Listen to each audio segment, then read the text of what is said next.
जय जगन्नाथ। आज सकाळ आरंभ होती जगन्नाथ भजन तो दिनटा बहुत भलर भलर जी भावुची तो आमको बहुत दूर जबार था से 5टा रात बाहर पड़चु।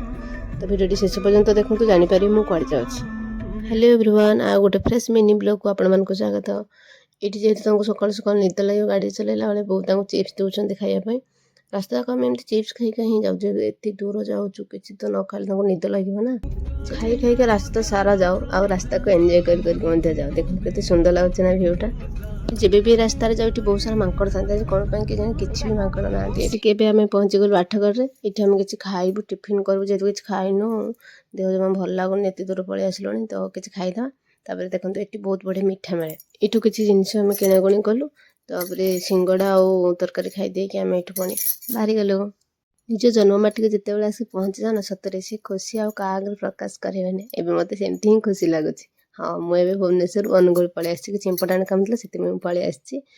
तो आम सारे घरे पहुँचला अलरेडी बहुत राति हो जाता तो राति खाइबार होता माछ तरकारी चिकेन कषा भात खाई रेस्ट जेहतु काली सकाल